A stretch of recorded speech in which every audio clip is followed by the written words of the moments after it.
नमस्कार, मैं हूं पंकज झा और आप मेरे साथ देख रहे हैं अनकट। देखिए ना, प्रियंका गांधी के मेगा प्लान को पहले पंजाब और अब राजस्थान।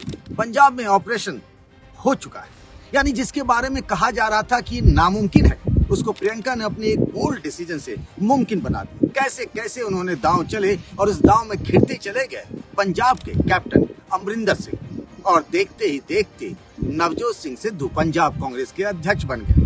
ये तो खैर पुरानी कहानी हो गई, लेकिन तस्वीरें ना बहुत कुछ कहती हैं। मैं 2-3 चीजें आपको बताना चाहता हूँ कि क्यों ये पूरा का पूरा फैसला प्रियंका गांधी का ही फैसला रहा सिद्धू को बनाने का।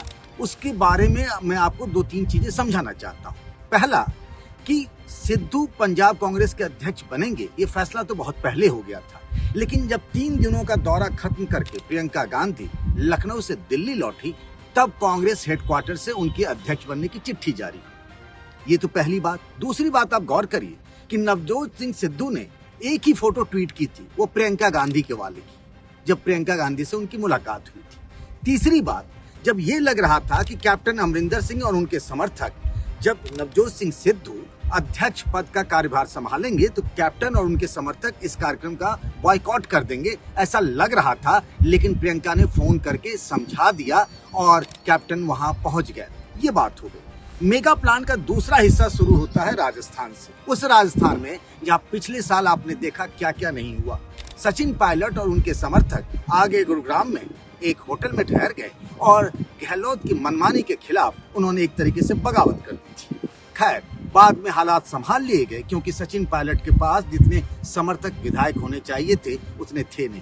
सचिन पायलट राहुल गांधी के चौकड़ी के सदस्य माने जाते हैं, उनके बहुत अच्छे मित्रों में से एक है। हालांकि 2 अच्छे जो मित्र थे राहुल गांधी के, एक जितिन प्रसाद और एक ज्योतिरादित्य सिंधिया, अब कांग्रेस में नहीं है, बीजेपी में चले गए हैं। और ये बड़ा नुकसान है, क्योंकि मध्य प्रदेश में तो ज्योतिरादित्य सिंधिया के जाने के साथ सरकार भी बदल गई। खैर, लौट के आते हैं राजस्थान में, जहां पंजाब के जहां कांग्रेस के संगठन महामंत्री केसी वेणुगोपाल और वहां के जो प्रभारी हैं अजय माकन वहां पहुंच गए हैं। विधायकों की बैठक चल रही है, और जो 1 साल से लगातार कोई न कोई तिकड़म बनाकर अशोक गहलोत सचिन पायलट और उनके समर्थकों की अनदेखी कर रहे थे, अब ऐसा लग रहा है कि पंजाब में कैप्टन के ऑपरेशन होने के बाद खतरे की घंटी बज गई अशोक गहलोत कैंप में। और यकीन मानिए, देर सवेर ही नहीं, बहुत जल्द ही जो सचिन पायलट के समर्थक लोग हैं, विधायक हैं, उनको मंत्रिमंडल में शामिल कर लिया जाएगा। सचिन पायलट पहले ही बोल चुके हैं कि वो सरकार में नहीं आएंगे। वो जब हटे थे तब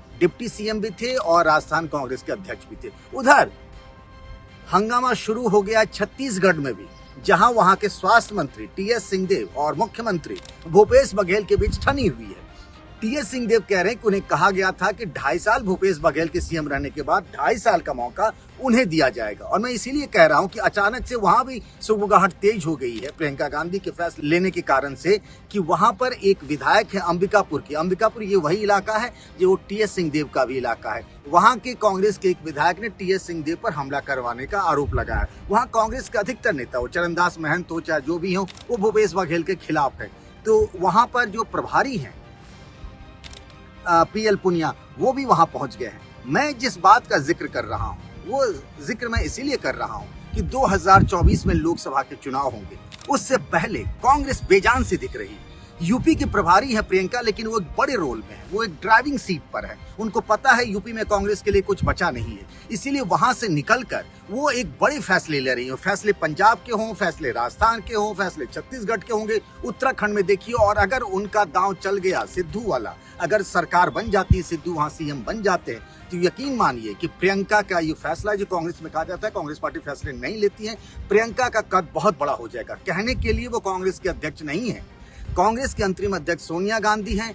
लोग कह रहे हैं कि किस तरीके से राहुल गांधी को अध्यक्ष बनाया जाए। राहुल गांधी उसके लिए तैयार नहीं है। जो एक G23 का ग्रुप था, वो भी इन दिनों खामोश है। जिस तरीके से प्रियंका बहुत एग्रेसिव हैं और फैसले ले रहे हैं, पार्टी में ड्राइविंग सीट पर है, तो यकीन मानिए 2024 से पहले प्रियंका के जिस तरीके से फैसले ले रही हैं और वो एक तरीके से कांग्रेस को एकजुट करने की कोशिश कर रही है। कांग्रेस पार्टी के अंदर गांधी परिवार के जो वर्चस्व को चुनौती दी जा रही थी, उसको स्थापित कर रही है। अगर ये हो गया तो 2024 से पहले अगर कुछ राज्यों में सरकारें बन जाती हैं कांग्रेस की, तो एक मजबूत कांग्रेस मोदी के खिलाफ आपको कांग्रेस पार्टी दिखेगी जिसकी अगुवाई प्रियंका कर रही है। और प्रियंका जैसे राहुल गांधी की एक छवि बना दी गई है, बीजेपी और संघ ने मिलकर के पप्पू की छवि, प्रियंका गांधी के साथ ऐसा करना मुश्किल होगा क्योंकि वो एक महिला है। प्रियंका इस बात को बखूबी जानती है। प्रियंका में इंदिरा गांधी के भी गुण है, तो प्रियंका कहीं ना कहीं कांग्रेस की तरफ से एक मजबूत विकल्प के तौर पर लोगों के सामने नजर आने लगी है। आज के लिए बस इतना ही।